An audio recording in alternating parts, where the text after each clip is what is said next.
Hello everyone, welcome back to my channel Study Time. So today we will be reading your class 7th English NCERT chapter number 4 The Ashes That Made Trees Bloom. So सबसे पहले हम इस chapter का meaning समझ लेते हैं. Ashes का meaning होता है राख और ब्लूम का मतलब होता है हरा भरा, मतलब ट्रीज को हरा भरा करने वाली राख.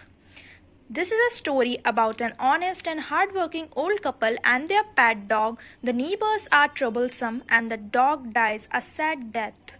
The spirit of the dog gives solace and support to his master in unexpected ways. So basically हम इस स्टोरी में क्या पढ़ने वाले हैं कि एक ईमानदार और हार्ड वर्किंग कपल रहते थे. उनके साथ उनका एक पेट डॉग भी था और जो उनके फिर जो वो डॉग है वो स्पिरिट बन के अपने जो मास्टर है उनका सपोर्ट किया अलग अलग वेज से. वो हम इस चैप्टर में पढ़ेंगे. So let's start the chapter. In the old good days of the Damios, there lived an old couple whose only pet was a little dog. Having no children, they loved it as though it were a baby. तो डैमियोस का meaning क्या होता है? जो 19th century Japan में wealthy landlords हुआ करते थे. लैंडलॉर्ड्स का मतलब होता है जो कि अच्छे अच्छे बड़े बड़े जमींदार हुआ करते थे जिनके पास बहुत ज़्यादा पैसा था. तो उस जमाने की बात है ये. तो डैमियोस के अच्छे पुराने दिन में एक ओल्ड जो कपल था वो रहते थे और उनके पास उनका सिर्फ एक ही पेट डॉग था और उनके पास कोई चिल्ड्रन भी नहीं थे. उनका कोई चिल्ड्रन नहीं था, चाइल्ड नहीं था. तो वो जो पेट डॉग है उसको एज अ बेबी ट्रीट करते थे और वो उसको बहुत ज़्यादा प्यार करते थे. The old dame made it a cushion of blue crape and at meal time Moko, for that was its name, would sit on it as snug as any cat. तो ओल्ड डैम का मतलब क्या होता है? Old women या फिर matured सी women. तो जो ओल्ड डैम है उन्होंने क्या करा, एक कुशन बनाया ब्लू क्रैप का जो कि मुकू के लिए. सो मुकू उस जो डॉग है उसका नेम है. और वो मील टाइम पे जब वो खाना खाता था तो वो उस कुशन पे बैठ के खाना खाता था. और वो स्नग का मीनिंग कंफर्टेबल होना, एक तरह से आरामदायक तरीके से बैठ जाता था वो उस पे, जैसे कि एक कैट बैठी हो. The kind people fed the pet with tidbits of fish from their own chopsticks and all the boiled rice it wanted. और जो अच्छे लोग थे वो क्या करते थे, वो अपने पैट को टिबिट्स दिया करते थे. टिबिट्स का मतलब होता है छोटे छोटे टुकड़े दिया करते थे किसी भी टेस्टी डिश का. तो वो फिश भी थी, वो फिश भी दिया करते थे उसको और अपनी ही चॉपस्टिक से उसको खाना खिलाया करते थे. चॉपस्टिक्स जापान और कोरिया में जब लोग खाना खाते हैं तो वो चॉपस्टिक्स यूज़ करते हैं. और वो उसको बॉइल्ड राइस भी खिलाया करते थे. जितना वो उसको चाहिए होता है, जितना वो मन भर के खा सकता था वो उसको देते हैं इतनी.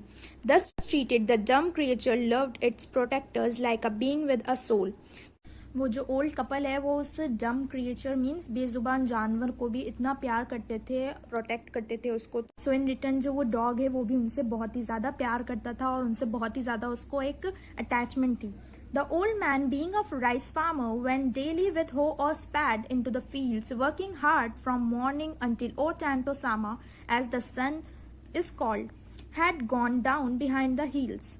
अब जो वो ओल्ड मैन था वो एक राइस फार्मर था. वो रोज हो स्पैड लेके निकलता था. हो स्पैड मतलब फावड़ा या फिर कुल्हाड़ी लेके निकलता था अपनी खेतों की तरफ.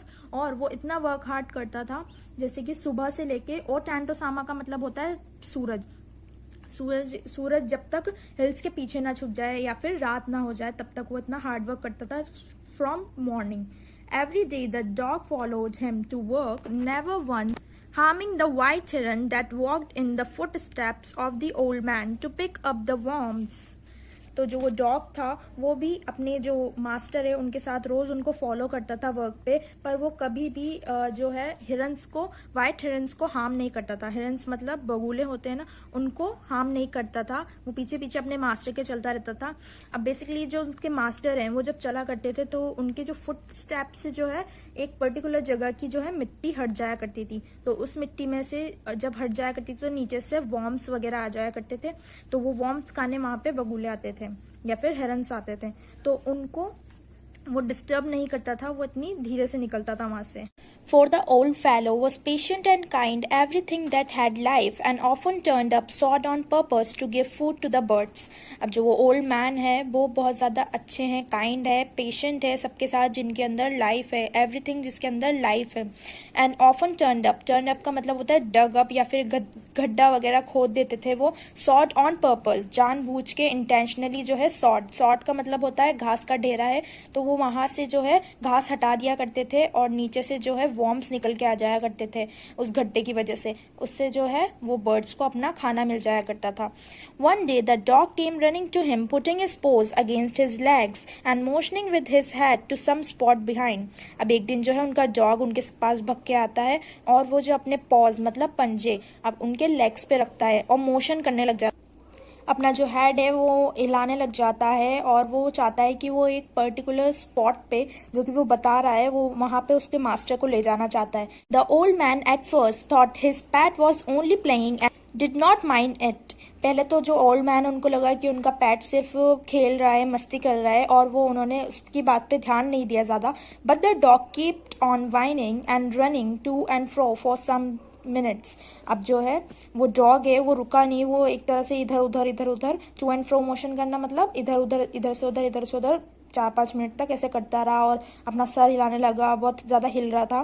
Then the old man followed the dog a few yards to a place where the animals began a lively scratching, thinking it was possibly a buried bone or bit of fish। अब जो है वो जो master थे उसके old man वो अपने dog को फॉलो करते हैं थोड़ी सी दूर तक और वो एक जगह पे पहुंच जाते हैं जहां पे जाते ही जो वो डॉग है वो स्क्रैचिंग करने लग जाता है, कुरदने लग जाता है कुछ। तो उसके जो मालिक है उसको लगता है कि शायद यहाँ पे कोई बोन या फिर फिश बरेड होगी अंदर जिसकी खुशबू से ये यहाँ पे आया है। The old man struck his hoe into the earth when lo a pile of gold gleam before him. अब क्या होता है जो ओल्ड मैन है वो अपना जैसे ही हो मतलब फावड़ा उस अर्थ के अंदर घुसाता है या फिर उसको खोदता है तो एकदम से क्या होता है पाइल ऑफ गोल्ड ग्लीम, बहुत ही ज्यादा सोने का ढेर जो है चमक के उसके सामने आ जाता है। Thus in an hour the old couple were made rich। सो इस तरह से एक ही घंटे में जो वो ओल्ड कपल है वो एकदम से अमीर हो जाते हैं। The good souls bought a piece of land, made a feast for their friends and gave plentifully to their poor neighbours. अब जो वो अच्छे लोग थे वो ओल्ड जो कपल था उन्होंने क्या करा, एक पीस ऑफ लैंड लिया सबसे पहले तो, फिर उसके बाद उन्होंने फीस्ट रखा, फीस्ट का मतलब दावत, अपने फ्रेंड्स को दावत दी और प्लेंटीफुली ली मतलब बहुत ही ज्यादा तादाद में, बहुत सारा जो है उन्होंने अपने जो गरीब नेबर्स गरीब पड़ोसी थे उनको बांट दिया वो सोना। As for the dog they patted him till they nearly smothered him with kindness. और बात आती है उनकी डॉग की तो वो उसको इतना उस दिन उन्होंने उसको इतना प्यार किया, इतना ज्यादा पैम्पर किया, इतना ज्यादा काइंडनेस शो करी उसके ऊपर कि ऐसा लग रहा था स्मूदर्ड हिम मतलब उसको एक ऐसा लग रहा था कि वो डॉग जो है सफोकेशन के मारे ही मर जाएगा। Now in the same village there lived a wicked old man and his wife, not a bit sensitive and kind, who had always kicked and scolded all dogs whenever any passed their house। अब वहीं पे ही एक village में wicked old man भी रहा करता था और उसकी वाइफ रहा करती थी। विकेड का मतलब बहुत ही ज्यादा बुरे चालाक से लोग रहते थे वहां पे और वो बिट अनसेंसिटिव थे मतलब वो काइंड नहीं थे बिल्कुल भी जो एनिमल्स हैं उनके साथ। और वो जो उनके घर के सामने अगर कोई डॉग आ भी जाता था या फिर पास भी हो जाया करता था तो उसको इतना ज्यादा मारते थे, उसको इतना ज्यादा परेशान करते थे। Hearing of their neighbours good luck they coaxed the dog into their garden and set before him bits of fish and other dainties. अब उनको जैसे ही पता चला कि उनके नेबर्स के घर में मतलब इतना ज्यादा सोना निकला, वो गुड लक की सुनी उन्होंने, तो वो उन्होंने जो डॉग है उसको कोक्स्ड मतलब उसको लेके आ गए कहाँ पे, अपने गार्डन में ले आए और उसके सामने फिश के जो है टुकड़े रखे और अदर डेंटिस का मतलब टेस्टी फूड्स, अलग अलग ट्रीट्स रखी उसके सामने, hoping he would find treasure for them. But the dog being afraid of the cruel pair would neither eat or nor move. अब उन्होंने सोचा कि हम इसको ले आए हैं और हमने इसके सामने इतनी सारी फिश वगैरह रख दी तो ये शायद हमारे लिए एक बहुत ही बड़ा ट्रेजर ढूंढ ले, खजाना ढूंढ ले। पर जो डॉग है वो उनसे थोड़ा सा अफ्रेड था, डरता था और क्योंकि वो बहुत ज्यादा क्रूअल थे, मारते थे एनिमल्स को, तो उसने जो है कुछ भी ना खाया ना वो वहां से हिला वो। Then they dragged him out of doors, taking a spade and hoe with them. No sooner had the dog got near a pine tree growing in the garden than he began to paw and scratch the ground. अब वो जो है उसको घसीट के अपने gets के बाहर से ले गए और वो उन्होंने अपने साथ क्या लिया, कुल्हाड़ी और फावड़ा भी ले लिया। थोड़ी दूर जब वो डॉग पहुंचा तो वो एक पाइन ट्री के नीचे रुक गया एक गार्डन पे। फिर उसने उस जगह पे पाइन ट्री के नीचे है ना अपने पंजे को जो है स्क्रैच करने लगा वो ग्राउंड पे। As if a mighty treasure lay beneath, ऐसा लग रहा था कि वहां पे बहुत ही बड़ा खजाना छुपा हुआ या दबा हुआ है। Quick wife, hand me the spade and hoe, cried the greedy old fool as he dance with joy. अब वो जो ओल्ड विकेट जो गंदा सा अंकल थे, उन्होंने अपनी वाइफ से बोला कि लाओ मुझे अपनी कुल्हाड़ी और फावड़ा दो। और वो एकदम से चिल्लाने लग गए, डांस करने लग गए जैसे कि वहां पे सोना हो। Then the covetous old fellow with a spade and the old crone with a hoe began to dig, but there was nothing but a dead kitten. अब जो covetous का मतलब क्या होता है? ग्रीडी, लालची। ओल्ड फेलो जो वो बुढ़े से आदमी थे, उन्होंने तो क्या लिया? कुल्हाड़ी ली। और जो वो ओल्ड क्रॉन ओल्ड वुमेन थी, उन्होंने क्या लिया? फावड़ा लिया। और दोनों ने एक साथ डिग करना, खोदना चालू कर दिया। पर वहां पे कुछ भी नहीं निकला। निकला तो क्या निकला? एक किटन निकली जो कि मरी हुई थी। The smell of which made them drop there tools and shut there noses, जिसकी स्मेल इतनी ज्यादा गंदी थी कि उनके हाथ से जो उन्होंने टूल्स पकड़ रखे थे, कुल्हाड़ी फावड़ा, वो भी उनके हाथ से गिर गया और उन्हें अपनी नोज क्लोज करनी पड़ी। Furious at the dog, the old man kicked and beat him to death, and the old woman finished the work by nearly chopping off his head with the sharp hoe. अब वो बहुत ज़्यादा गुस्सा हो जाते हैं उस डॉग के ऊपर, क्योंकि उसने उनके लिए खजाना नहीं ढूंढा। तो वो जो ओल्ड मैन है वो उसको इतना बीट करता है कि वो ऑलमोस्ट ऐसा लग रहा था कि डेथ ही होगी उसकी। एंड द ओल्ड वुमेन, जो ओल्ड वुमेन थी, उसने उसको फिनिश कर दिया, मतलब मार दिया। कैसे? उसने एक शार्प हो लिया, कुल्हाड़ा फावड़ा लिया, उसने उससे उसका जो हेड है उसको काट दिया। देन दे फ्लंग, फ्लंग का मीनिंग क्या है? उन्होंने उसको उस होल के अंदर जो उन्होंने खोदा था उसके अंदर डाल दिया। और काकास मतलब होता है उसकी डेड बॉडी, उसकी डेड बॉडी डाल दी। और उसकी डेड बॉडी को किससे ढक दिया? मिट्टी से कवर कर दिया। The owner of the dog heard of the death of his pet and mourning for him as if he had been his own child went at night under the pine tree. अब जो वो dog का owner है, उनको पता चलता है कि उनके डॉग पैट की डेथ हो चुकी है, तो वो मॉर्निंग मतलब दुख जताने, शोक करने आए और स्पाइन ट्री के नीचे। और वो इतना ज़्यादा दुखी थे कि जैसे कि उनके अपनी चाइल्ड की डेथ हुई हो। उस रात वो उस पाइन ट्री के नीचे ही उन्होंने अपनी रात बिताई। He set up some bamboo tubes in the ground, such as are used before tombs, in which he put fresh flowers. अब उन्होंने क्या करा? उसकी जो कब्र थी उसके आसपास बैम्बू की ट्यूब्स लगा ली थी। ऐसा लग रहा था कि वो एक टॉम्ब, कब्र की तरह बना दिया उन्होंने अच्छे से उसको। वहां पे बहुत ही ज्यादा फ्रेश फ्लावर्स भी लगाए। Then he laid a cup of water and a tray full of food on the grave and burned several costly sticks of incense. फिर उसके बाद उन्होंने एक कप पानी का और ट्रे जिसमें फूड रखा था वो उसकी कब्र के ऊपर, ग्रेव मतलब होता है कब्र के ऊपर रखा। और उन्होंने बर्न सेवरल कॉस्टली मतलब उन्होंने बहुत ही ज्यादा, इंसेंस का मतलब क्या होता है? अगरबत्तियां जलाई, कॉस्टली जो कि बहुत महंगी थी उनको जलाई उसके पास, उसकी जो ग्रेव थी। He mourned a great while over his pet, calling him many dear names as if he were alive. फिर उन्होंने बहुत ही ज्यादा शोक जताया वहां पे पेट। फिर उन्होंने उसको अपने घर के अलग अलग नामों से बुलाया जैसे कि वो अभी जिंदा हो। That night the spirit of the dog appeared to him in a dream and said, "Cut down the pine tree over my grave and make from it a mortar for your rice pastry and a mill for your bean sauce." फिर उसी रात को जो है dog की spirit जो है master की सपने में आती है। वो कहता है कि जो पाइन ट्री है मेरी ग्रेव के पास, मेरी कब्र के पास जो पाइन ट्री है उसको काट दो और एक मोर्टार, मोर्टार का मतलब एक ओखली टाइप बना दो वहां पे, for your rice pastry, rice pastry के लिए, और मिल बना दो एक अपने बीन सॉस के लिए। So the old man chopped down the tree and cut out of the middle of the trunk a section about 2 feet long. फिर उसके बाद जो ओल्ड मैन है उसने उस ट्री को मिडिल में से कट करा और एक ट्रंक टाइप बना दी 2 feet long. With great labor, partly by fire, partly by the chisel, he scraped out a hollow place as big as a small bowl. फिर उन्होंने बहुत ही ज़्यादा मेहनत से एक, थोड़ा उन्होंने फायर यूज़ करी, आग लगाई, थोड़ा उन्होंने चिजल से स्क्रैप करा और एक होलो टाइप बना दिया बीच में, जैसे कि एक स्मॉल बाउल रखा हो। He then made a long-handled hammer of wood such as is used for pounding rice. फिर जो ओल्ड मैन है उन्होंने हैमर बनाया, वुड का जो है हथौड़ा बनाया, और जैसे कि वो किसके लिए यूज होता है? Pounding rice. पाउंडिंग मतलब क्रशिंग राइस। बेसिकली एक होलो जो है एक तरह की ओखली बना दी और उसके लिए एक हैमर बना दिया जिससे वो उस राइस को तोड़ सके। When New Year's time drew near, he wished to make some rice paste. फिर जब न्यू ईयर का टाइम आया तो उनको ऐसा विश मन करा राइस पेस्ट्री बनाने का. When the rice was all boiled, Granny put it into the mortar. The old man lifted his hammer to pound the mass into dough, and the blows fell heavy and fast till the pastry was all ready for baking.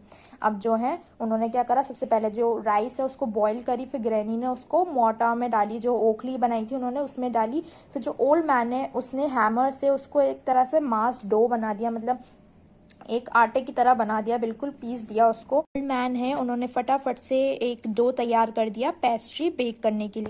Suddenly the whole mass turn into a heap of gold coins. पर एकदम से क्या होता है, अचानक से जो उन्होंने सारा का सारा मिक्सचर रेडी किया था वो किस में बदल जाता है, एक बड़ा सा गोल्ड कॉइन्स का ढेर बन जाता है वहां पे. And when the old woman took the hand mill and filling it with beans began to grind, the gold dropped like rain. फिर जब वो जो ओल्ड वुमेन है उन्होंने हैंड मिल में जो है बीन्स भरे और जब उसको ग्राइंड करना चालू करा तो वहां से क्या होती है, जैसे कि सोने की बारिश होने लगती है. उस बीन सॉस की जगह वहां पे जो है सोना गिरने लगता है. Meanwhile, the envious neighbor peeped in at the window when the boiled beans were being ground.